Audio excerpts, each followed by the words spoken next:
Thank you for joining us yet again on the Thursday edition of Journalist Hangout.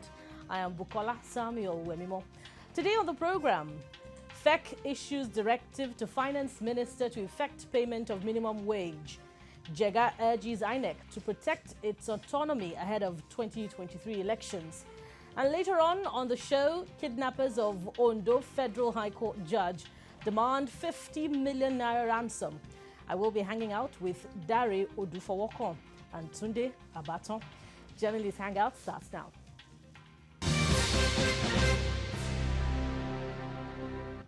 Thank you for joining us. Hope is rising for organized labor regarding payment of the new minimum wage to workers. The federal government has directed the Minister of Finance, Zainab Hamid, to effect payment of the new minimum wage to workers on or before the 31st of December, that's 2019. The Minister of Labour and Employment, Chris Ngige, who gave the cheery news after the Federal Executive Council meeting in Abuja, said government also approved payment of the minimum wage to take effect from April the 18th, 2019, when it was signed into law. The struggle is finally coming to an end. Let's share the story with you.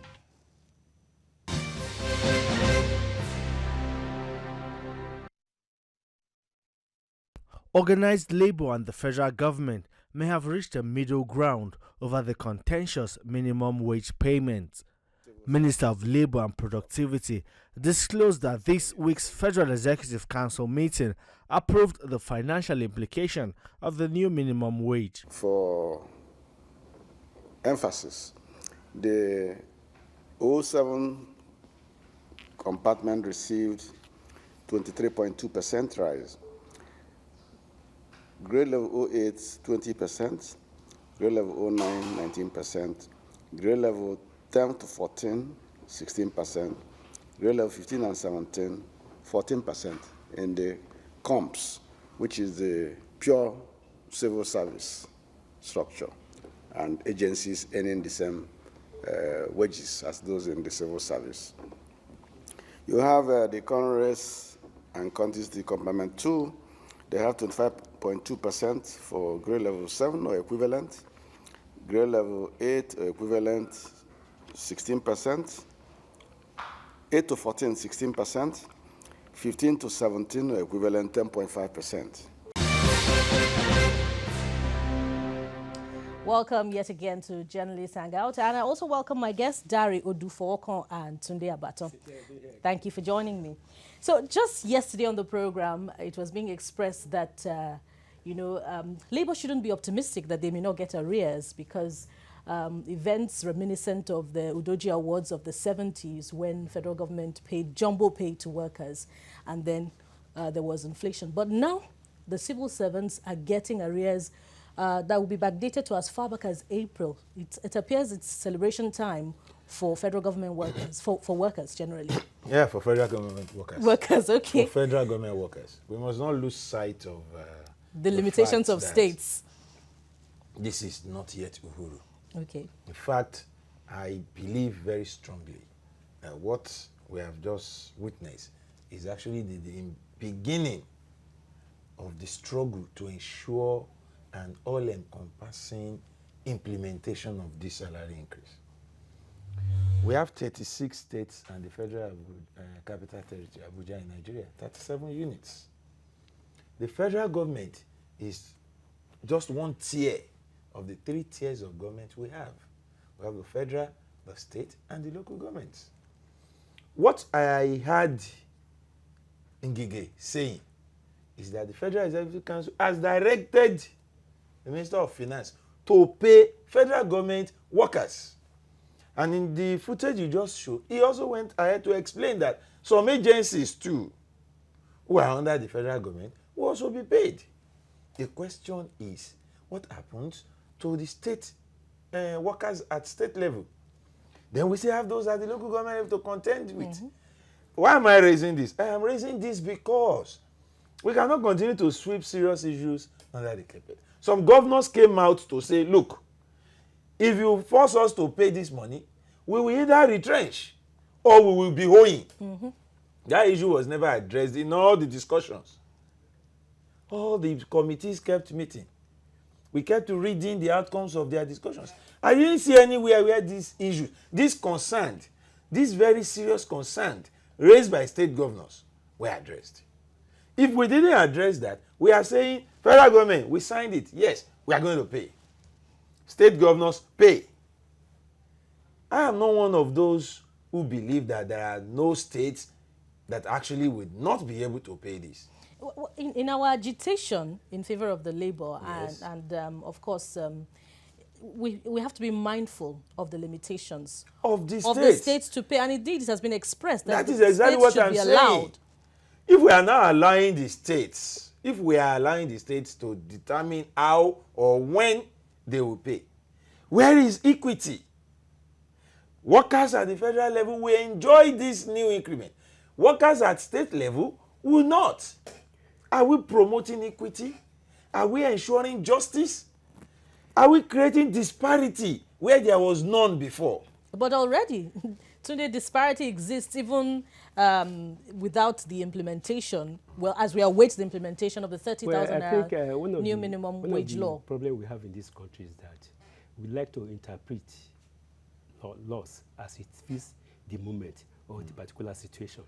Yes, if Nigeria is practicing fiscal federalism, it behoves that each of the constituent units of Nigeria should be able to order its own economy and pay it the money as it is capable of doing. No, in the Western region, the Western region normally pay money higher than even higher than the federal government. That was when we are operating fiscal federalism. But the unitary system we are operating now, it is federal, but it is unitary in operation. You command all the resources of the state, you take it to the federal level, and yet you are introducing things, you are making it difficult. Look, according to a report yesterday, only 6 states in Nigeria are economically viable states that can do anything without the federal government. Lagos, Ogun, probably Rivers, Akure Ibom. Even Rivers and Bayelsa, you cannot believe that their recurrent expenditure is even much more, about 90%. Much more, which means they also rely on federal government. And subventions and derivations. The question now is that you have about 90% of the money we realize in Nigeria from the sale of oil, which remains our net earning, source of net earning in Nigeria today. Now you are asking them to go and pay. Look, the spokesperson of the Governors Forum, Bakindo, he said something today that 20 state governments have agreed to pay their readiness. Let us agree that they are, even though I agree with Dare that we have just entered a new phase of struggle in Nigeria. And it has been a vicious cycle since 1975 or 72 when Gawan introduced the Ujoji. It was a military fiat then. You were just getting the money. Nobody was even keen on generating any IGR. The report yesterday was about the capability of those states to generate IGR. I know Ondo State, as I now, generates about 7 billion. Lagos State about 24 billion, which means out of the about 7 billion that is salary area for Lagos State every month, Lagos State is able to even take 7 billion out of its IGR and pay. If the federal government refuses to give it money, Ondo State about 6 billion, which means if the federal government, I don't think there has ever been any time where Ogun State gets more than 3 billion from the federation account every month, which means Ogun State can conveniently pay out of its IGR. What happens to other states? If you should stop 30% derivation, we can't force equity on the other 36 states of the federation. If you force derivation on Bayelsa and Rivers State, then they cannot pay. The question now is that let us be sincere with ourselves. We have to go back to the issue of restructuring. Lagos State civil servant should not be seen to be earning the same thing with Osun or Ekiti or Samfara or Nasarawa. Let me tell you about Nasarawa. That's Nasarawa a good point there. 1.4 million population. So let me the economic realities in the states also differ. They also differ. So what you can afford to buy in Lagos is different from what you can afford to buy in Nasarawa State, for instance. You said we can't force equity on the states. Simply put, we should not have forced minimum wage on the states. You say it's a national policy. The moment you announce a national minimum wage, you have forced that on the states.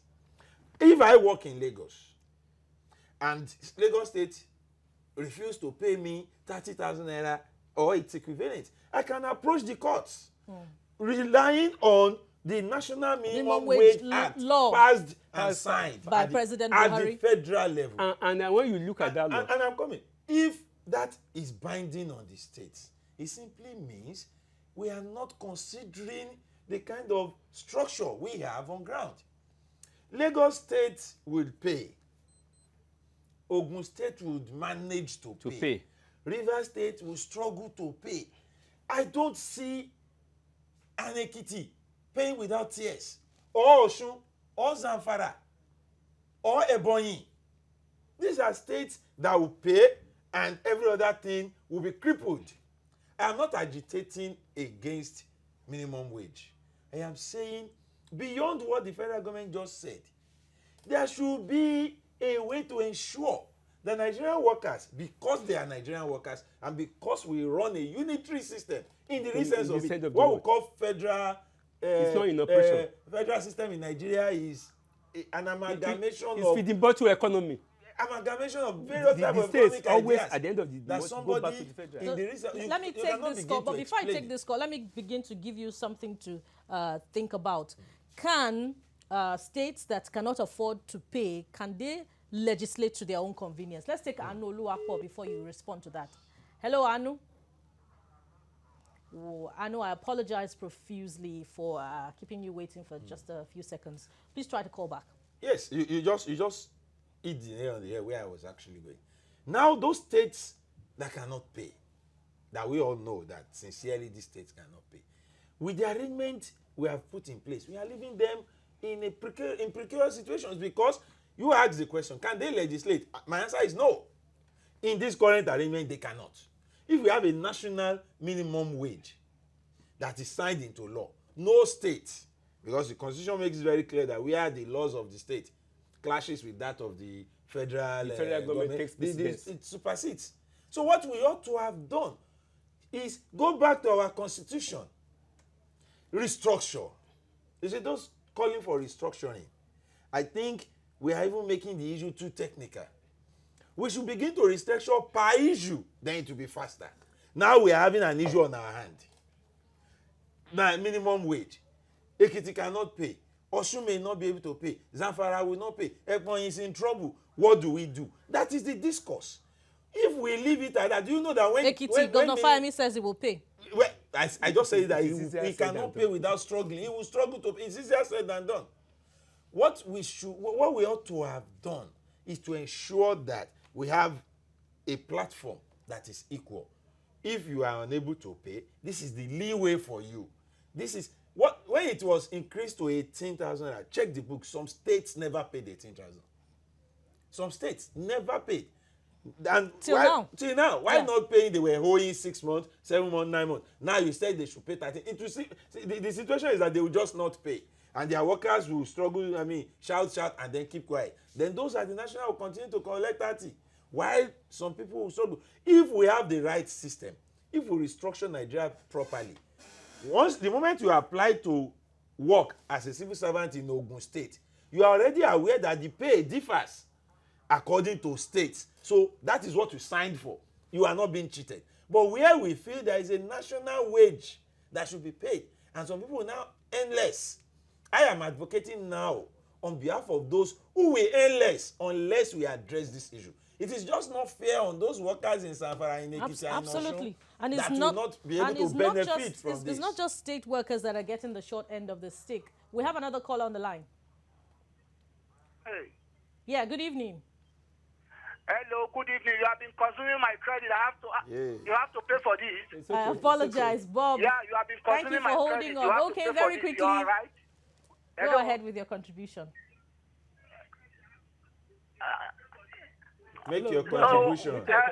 Why are we dragging this issue of minimum wage back and front? Why are we dragging this issue of minimum wage back and front? It's not a disgrace to a Nigerian. What is 30,000 to a civil servant, for God's sake? This is very embarrassing. We are embarrassing ourselves as a country. What is 30,000 that you cannot pay, for God's sake? It's not reasonable.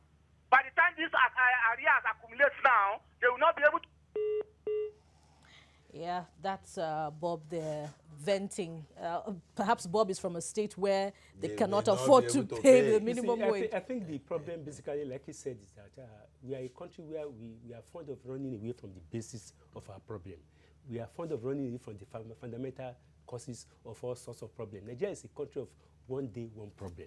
Now, if during the military era, I could remember when Babangida was there. Even there were some states that could not pay the so-called national minimum wage that we have. We agreed that we were operating a military government then. But then, with the dawn of democracy, it is wrong for us to call anything national minimum wage when the ability of each of the states or the federation vary from one to the other, which means you are deliberately tying the fortunes, economic fortunes of the states to the federal government, which means we are not operating, we should not even say we are Federal Republic of Nigeria. I think what we should do is let us go back to the drawing board and make sure that states, there is no state in Nigeria that has no one resources or the other. Let the states mind their resources and pay taxes to the federal government. In that sense, they will be competing to pay minimum wage for each other. There's nothing like minimum wage in the federalism that we are practicing in Nigeria. Ekiti State has resources that it can tap that will make it to pay even probably 40,000 naira. Lagos State can pay 70,000 naira. I'm telling you, if you allow there, but when you get all the money, you take it to the center and you now force all the states. With the kind of minimum system we are operating in Nigeria, I don't see, even those 20 states that Bakindo said can pay, I will be very surprised and I will be very happy if they can suppress Nigerians by paying that minimum wage, because it means their development is going to be deliberately arrested. And when you have arrested development, there won't be education, there won't be health, rather than just paying salary. And what is the percentage of civil service servants in all the states put together? It appears as if we're going around in circles. Yes. When the propositions began about the amount to peg the new minimum wage at, states talked about their possible inability to pay. There are a lot of states that are yet to pay 18,000 naira. Many of them said they will not be able to pay. There are a lot of states that cannot pay 18,000. We have another caller on the line, Olu from Lagos. Good evening. Good evening. Yeah, do you know what? I don't know what you people are discussing there.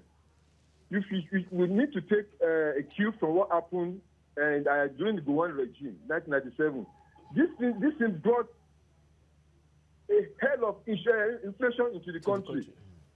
What the Labour should be talking about is how all those companies that are folded up should come up. Because with what is coming up now, we are going to have a very big margin between the rich and the poor. Because this minimum wage is going to even encourage those people that you call minimum, in another 2-3 months time, that minimum wage will be rubbish.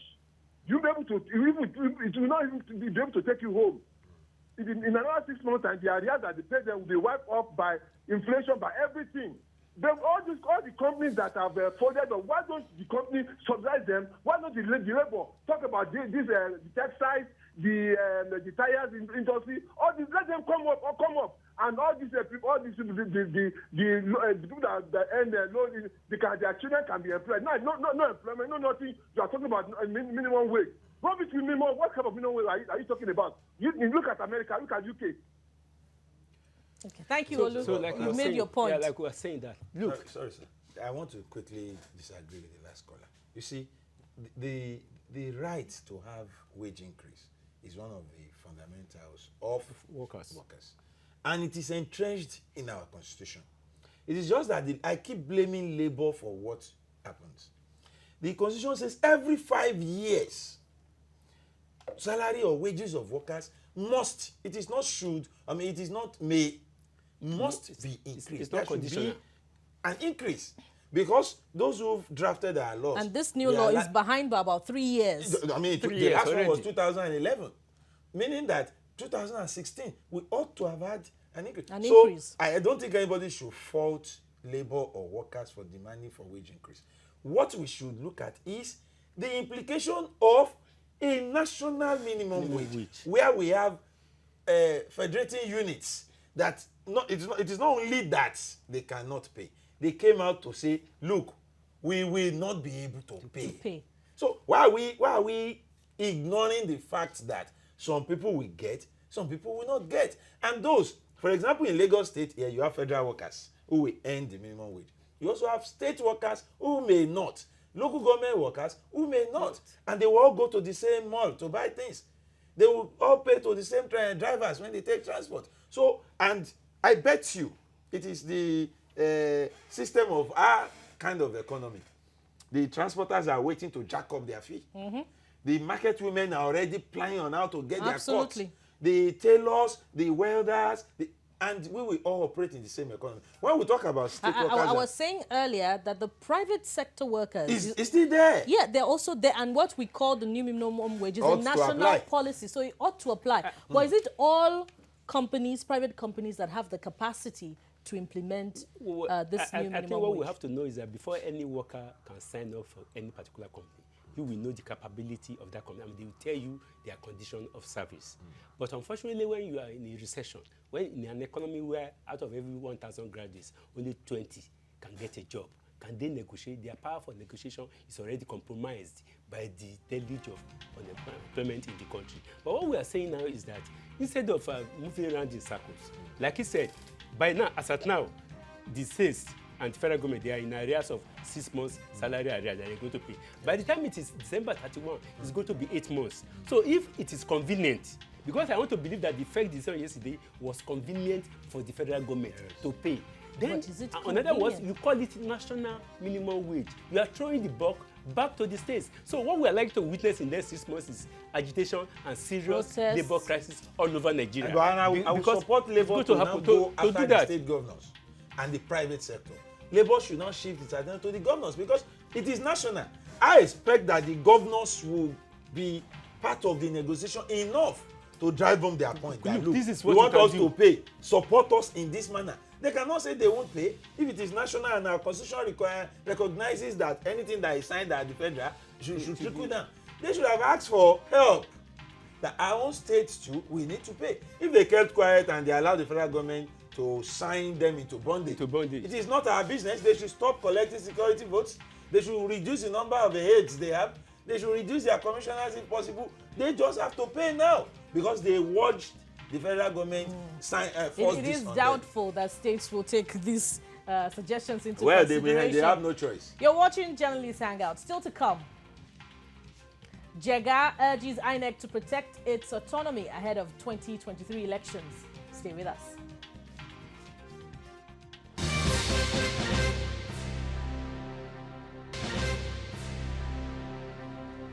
Thank you for joining us. And if you've just joined us, you're watching Journalists Hangout on TVC. And just before the break, we scrutinized the approval or the order given to the Minister of Finance to implement the new national minimum wage. And of course, the arrears given to workers for them to be paid from April. We're moving ahead now. Perception, they say, is everything. Hence, the importance of image an organization is painting in the minds of people. For Nigeria's electoral body, credibility or the wise of outcomes of elections it conducted will depend largely on how people perceive how independent it remains from interference. As such, the Independent National Electoral Commission, INEC, is being advised to protect its autonomy for a credible 2023 general election. Who else is in a better position to give such advice than INEC former chairman, Professor Atahiru JEGA? According to Professor JEGA, INEC has a relative independence and autonomy that it should jealously protect to build on the gains recorded in the electoral process since 1999. We cannot agree less. And I like his choice of words, relative autonomy. But perhaps Nigerians would ask that in the first place, what autonomy can INEC boast of if the person who leads the commission is appointed by the president? I'll start with you, Dari. I would say the guy is very correct. INEC, as it is currently constituted and provided for by the electoral laws, is quite independent of our various arms of government. And then we talk about autonomy. INEC is, to the best of my knowledge based on events of the past few years, is almost on the first charge, making its own demands, getting the National Assembly to approve it, and getting releases. So, and that is how it should be for an electoral commission that will determine the electoral profit and loss of the entire country. However, I only agreed with JEGA further. Here is a man that we all know. He came, he saw, and he stamped his seal on our consciousness as a nation with the handling of 2-3 elections that were judged to be, fair enough to pass the standards globally. And if he left a couple of years ago, and he's now sounding this note of warning to the current occupiers of that seat, that look, guide this autonomy and this independence jealously. It is because he understands the peculiarity of the kind of election we will have, or we are going to be having in 2023. And the drums of the struggle are already being beaten. And he is also a Nigerian who lives in Nigeria. He's a professor, and he understands what politics is. He taught me political science in Bayero University in Kano for my postgraduates.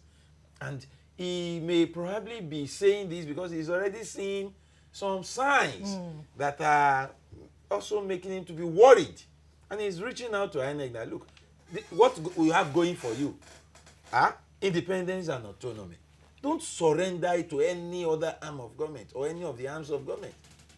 You must just ensure that you are sane. It is not enough for INEC to be independent.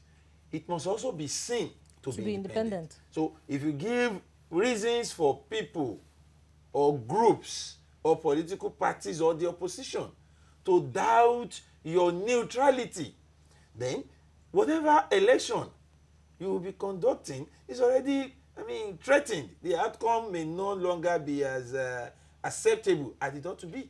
And don't forget that INEC has on its hand Kogi and Bayelsa. Now we are all hearing various kinds of stories from those two states. Peculiar states, as it were, because they are having staggered elections. These are two governorship elections that are happening outside the normal calendar. So attentions are focused on what will happen in Kogi and Bayelsa on November 16. Alongside that is the by-election, senatorial election in Kogi, involving the world popular Dino Melaye. Attentions are on, you understand how we got to that point of calling for a re-election. It's a rerun, it's a by-election, it's a fresh election as it were. It was through the courts, irrespective of the fact that the appeal court already said, look, that election was fraught with whatever, go back. There are those who still believe Dino has been robbed. But there are also those who believe that Dino never won the election in the first place. Now, this fresh election is expected to put paid to all arguments. If either of these sides are now distrustful of the umpire, what will become of its outcome? Sunday, perhaps you'd like to speak to, some of the things that may have informed the INEC former chairman, speaking to the autonomy of INEC and the need for this current commission as constituted to protect it. Yes, I think he has we have to give kudos to him by the way he handled the 2015 election, which still remains credible. Perhaps sometime in 1993, I had an interview after the June 12, during the crisis, with late Mahmoud Wazir. And the man said that before we can have any credible election in Nigeria like June 12, it's going to take 25 years.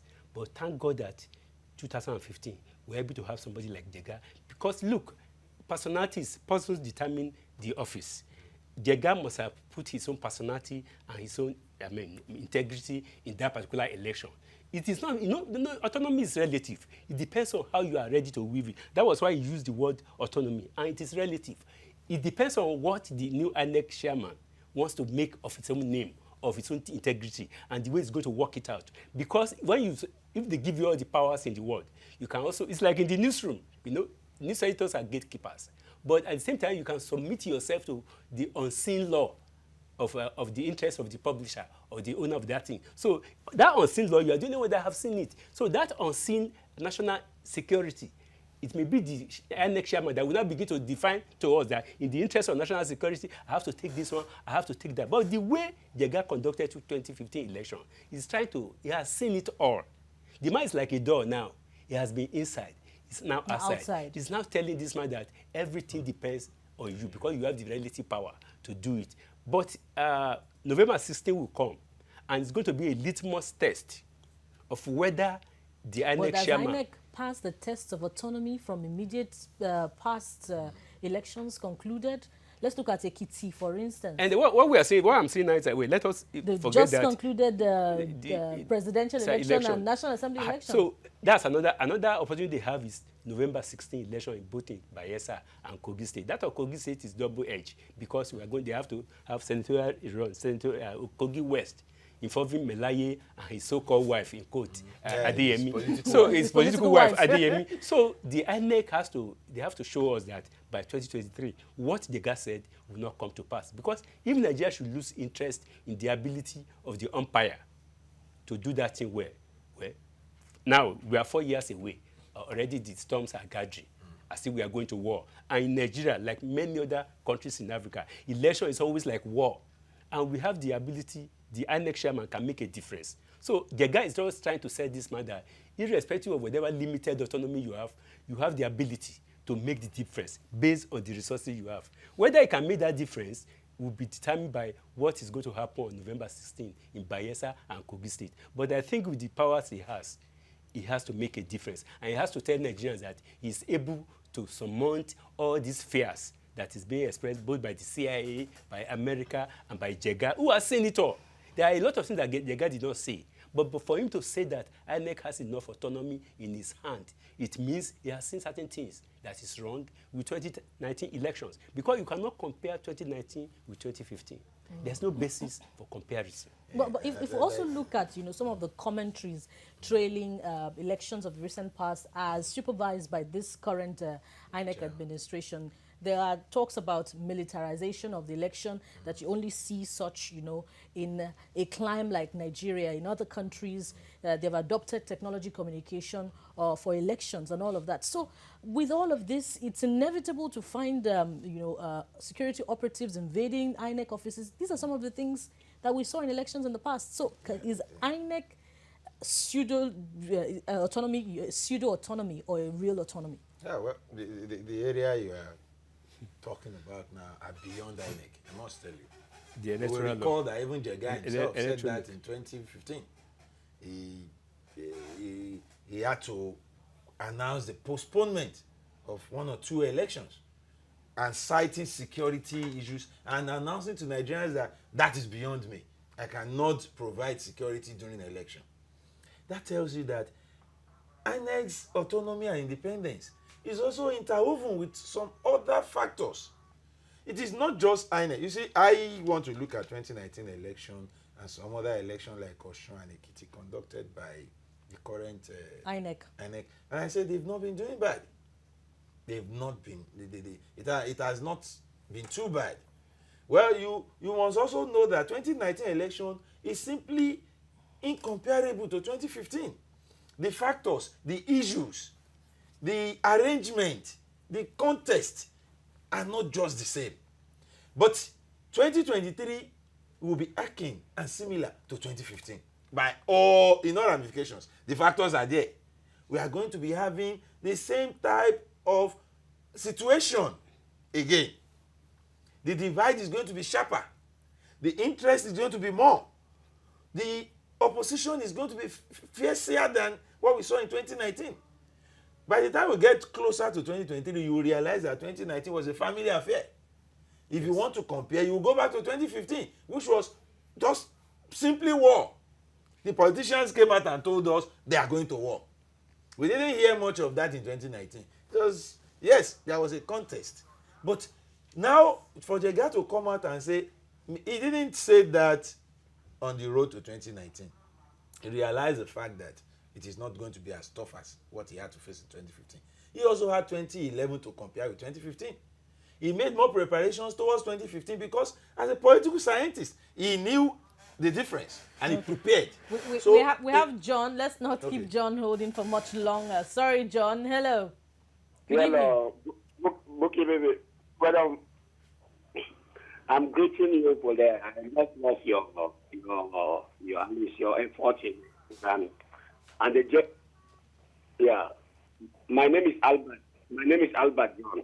I'm calling from First Bank in Abuja, precisely. I love your work. I need Bajide in your midst.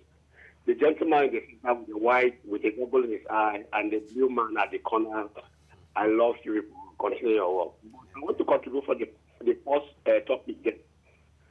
In the minimum wage, at least Nigerian government should try its possible best so that they will try all means to move Nigeria forward and make Nigeria to look like a place where everybody will live.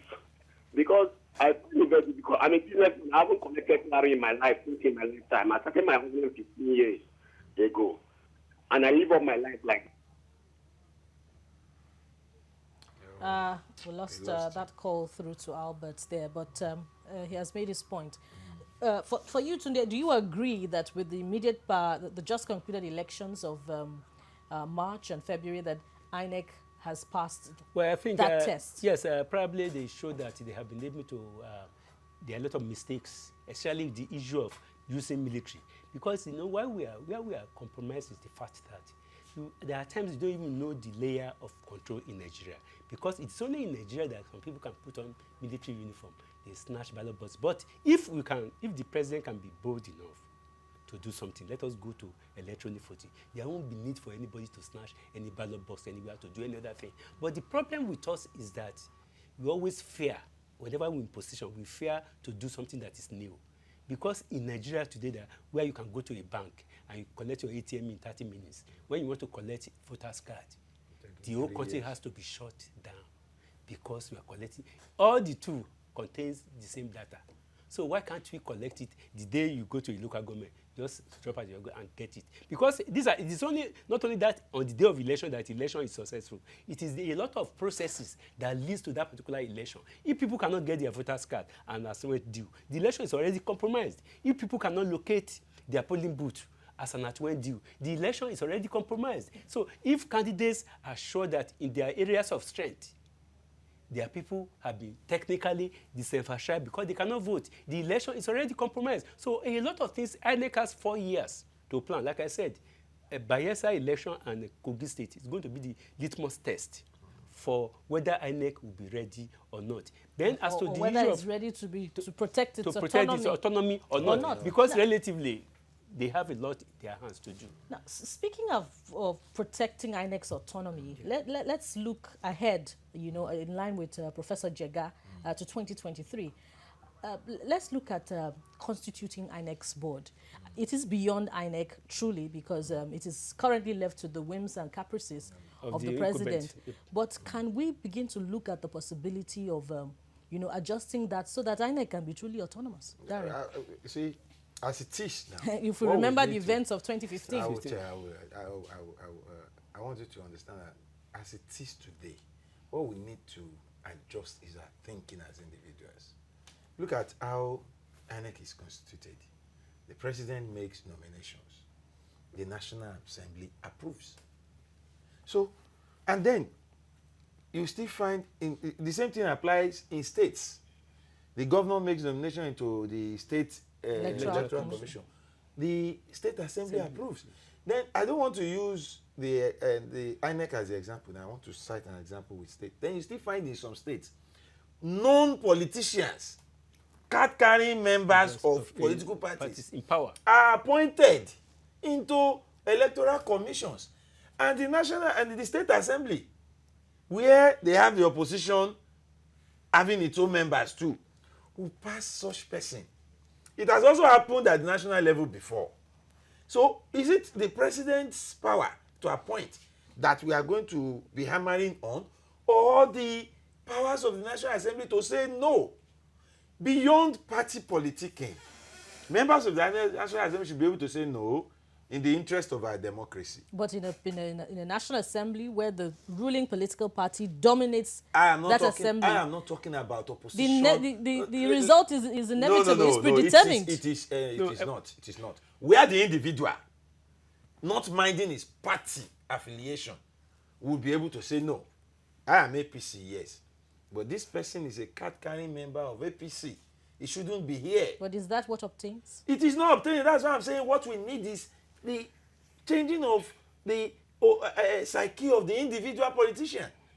Mr. President will make appointment. But if the National Assembly members feel this is not right enough, the moment they pass the person, it becomes acceptable.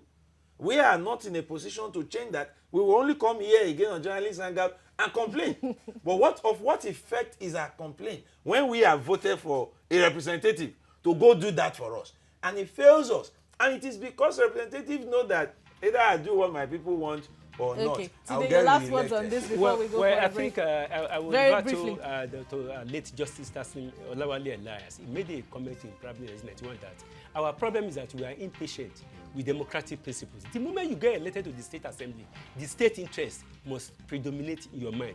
The moment you become a national assembly member, you must look at the national interest and not necessarily the interest of your party or that of the president. Because both your party and the president, they are passing people. They are passing. The president will spend his 2 terms. But when you legislate or approve somebody that you question his ability because it was by the president, then you are compromising the oath that you took to defend the interests and the constitution of the Federal Republic of Nigeria. Because the action of the members of the National Assembly goes a long way towards cementing democracy we are practicing. And when you approve a nominee that is supposed not to be above petty interest, then you have compromised the electoral and democratic system of the country. Dari hit the nail on the head when he said the individual must change his mindset. Because be it the president or the lawmaker or the voter, they're all individuals. You're watching Journalists Hangout. It appears that kidnappers are now becoming more emboldened and ubiquitous in picking their victims. Now it is at the Temple of Justice itself that they struck.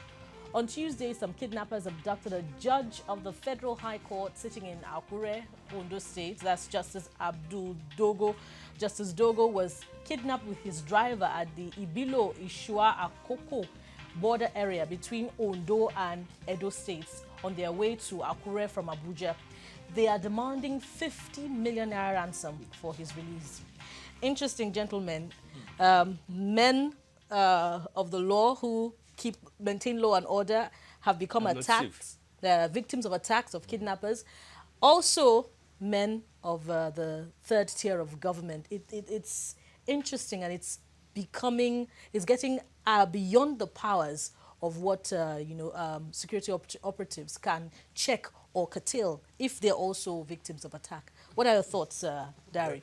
Sincerely, I look forward to a day when we'll sit here and talk about kidnapping in past tense.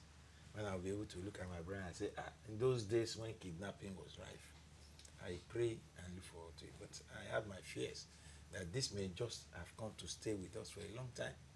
Why? Because we are allowing it to look lucrative. And the moment we allow something to be lucrative and easy, you know that a lot of criminals now prefer kidnapping to armed robbery. The risks are less, the gains are more. And then we are not doing anything about making it unattractive. And then we continue to complain. No, we are not thinking in the right direction. And while we were complaining that citizens were being kidnapped, an assistant commissioner of police was a victim recently. In Kaduna. Now it is a justice. A Federal High Court judge. A Federal High Court judge. So the man who will sentence them to prison when their court has been kidnapped, probably they will be there warning him. One day they will bring me before you. Look at me very well. The man who arrested them was recently kidnapped in Kaduna. And we are having this thing becoming such a worry that the average Nigerian, you and myself, are now losing faith in the security apparatus. The fact that we are not safe is just commonplace now. It is not. I don't think anybody can argue with me when I say I feel unsafe in Nigeria. I think it is my right to express. It appears to be the fact. It is the fact. It's commonplace. If you pick up an assistant commissioner of police and take him away, if a naval officer was kidnapped and murdered and nothing happened, if a judge of the Federal High Court is now in detention in the hands of civilians, bloody civilians as daredevil men of the underworld, I think we need to change our approach to this whole thing. Gentlemen, you know, Ondo State is in the news again, and it's about the same story, kidnapping. And I recall asking on the same platform some months back, if the kidnappers now work by information, or they just randomly target and they happen to get a big fish? What exactly is happening on that axis of the Southwest? Well, I think what we have to know is that, I think this is true. They work on information, and at times they make a gamble. And if the gamble happens to be a big fish, then it raises the stake. They will raise the stake. They know that you are a judge. You have people that can pay you. I think the fundament is that, as I speak now, I would be surprised if the Nigerian police force has up to 500,000 men in its payroll. And Nigeria's population is about 180 million. Yes, we like talking, and those people, the elite in Nigeria, they are really the problem. Why? Because things that we can do that will make Nigeria safe for each and every one of us. Like I said, nobody is safe in Nigeria today. Anybody can be kidnapped. Maybe the governor and the president cannot be kidnapped. But the Senate president, I cannot be sure, or Speaker House of Assembly. So let us go back to our law. When we continue applying the laws that was made 50 years ago to solve a problem of today, you cannot get it right. Let us harness. The governors in the Southwest, they said they want to form a group that will aid the police. But the irony, why I keep on asking is that, now, the police that we have now, 90% of the equipment they use are donated by the various state governments in Nigeria. And yet, you say they cannot have state police. If you have a police force, a Nigeria police force, that you cannot buy any other thing beyond paying their salary. Even I know I learned that in the police force, you can hardly get a boot. What I know, I show off, is that when you go to a police station, they will tell you that there's no barrel to write upon. And we are still using that particular police, and you still expect that police to perform the same function of policing. No, Nigeria is increasing, like Lagos now. Lagos must have increased probably 10% growth every year in Lagos State. And Lagos is about 22 million now. So the thing is that we are not proactive enough about our security challenge. Boko Haram has become an issue, and it has become a permanent thing in the Northeast. There's nothing anybody can do with it. Kidnapping is a lucrative business. At the end of the day, 50 million. Unfortunately, the police will not come out to say somebody has collected or somebody has paid a ransom. It is because we leave a lot of things undone. There's no security check. The police are not well equipped. The police we have, they are overstretched. So we have to take a look at our security architecture all over Nigeria. Nigeria is 36 states in the country. Why must it be so easy to just kidnap everybody? Next question. What happened to the new strategy at tackling insurgency, banditry, kidnapping that was launched in May? Dari, what happened to it? The truth of is, you cannot have all these things on your hand at the same time and not face what we are facing as a country. Take it, we have 6 regions in Nigeria. In the Northwest, we're talking about banditry in nearly all the 7 states. In the Northeast, it is insurgency, Boko Haram. In all the 6 states. Go to the North Central, you are facing the issue of communal clashes every day. Come to the Southwest now, it is kidnapping. The Southeast is armed robbery. The South is militancy. Spilling with militancy. And then you want the same police force, Nigerian police force, that one unit of police that is spread into 36 or 37 places to face all these things. When the issue become unbearable in the Northeast, they come down to the Southwest and move officers or forming this group operation, this operation. They are moving people from one state to another to aid those who are in the troubled state. And the moment you move people away from Oyo, the criminals realize they are also strategists. Some of them are graduates. Many of them are returnees from foreign countries who escaped from the long arms of the law there, and they are coming here to ply their trade. So they are smart.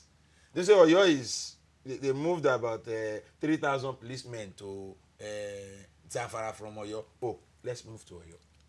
And then they are on the highway. They are looking for the cars. They know the kind of cars that will carry the kind of people they want. And they get them, and they tell you how much they want to get. And in a matter of days, this money is raised and dropped where they want. Because many of those people don't even report to the police. For fear of getting the police involved and losing their loved one. They say, no, we will tell the police after he or she has been released. Many of the things we get to know is after negotiation is already ongoing. And somebody will spill the bean. See, the truth of the matter is, the nation is under-policed. The need for state police cannot be overemphasized. We just need to do better policing. The state governors need to put security votes to use exactly where it is needed. The idea of collecting security votes and pocketing it and using it to settle political associates and settling like my late friend and father in Oyo, Adedibu, said during his lifetime. He said it's the security of Oyo, and the governor should just divide the security votes into two and give him half. So governors should please use security votes to secure lives and properties of the people. That is the essence of that vote. And it is because they've not been using it over the years the way they ought to use it. Otherwise, things should by now be better. Well, in rethinking the security strategy, does it help matters that, you know, the president has not rejigged the rank and file of the service chiefs? You know, their tenure was extended yet again sometime in July or June. It is beyond human reasoning and logic that the same set of people who have been prosecuting a particular war, they have not used tactics. Most of them have reached retirement age. Absolutely. And those people who are coming behind them, who are looking towards their position, they are frustrated because those people in front of them are not allowed to go. And those people that are not allowed to go, they don't have new strategies again. They have become war-weary. And when we are war-weary, you cannot develop any new tactics. They are just there marching their time because of their so-called loyalty to leadership. But is that what we need in Nigeria? What I just think we have to do is that the National Assembly is supposed to make laws for the good governance of Nigeria. Irrespective of whether your party is in power, like I said the other time, members of the National Assembly have to rise up to the occasion. Forget about the part that your party is in power. National interest, because look, if there's a crisis in the whole of Nigeria today, those members of the National Assembly, they will not be in that chamber. So let them, some of them sponsor a law that will say that, look, this security situation, Mr. President, let us declare a state of emergency on security all over Nigeria and do something that is needed. If you have 50 million naira in your hand, look, a household that has no food to eat, they prefer to be like that than allow armed robbers to come to them. Because if armed robber visits your house and you have no money to give them, they will harm you if they don't kill you. So security is the first condition of human existence. And if a government cannot guarantee security, I wonder why the government... So members of the National Assembly, because I won't talk about the executive again, the president has continued to renew them as if there are no people in the Nigerian forces that can take the place of these people. They are war-weary already. They don't have any new tactics again. The intelligence gathering is nil because the Boko Haram team has become banditry. From banditry, it is now kidnapping. All these people have access to weapons that we cannot do. So members of the National Assembly have a task today to rise up one day and sponsor a bill that will say, look, Mr. President, we cannot go for that again. Let us have state police. Rejig your security architecture. Do something in Nigeria. It is now on them to do that thing for Nigerians. Perhaps I'll give you a talking point to wrap up on. Perhaps they would legislate for a reduction in the number of security operatives attached to the elite. Well, he said it all. But I want to add this quickly. It is time for Mr. President to change the security chiefs. We need to try new ideas.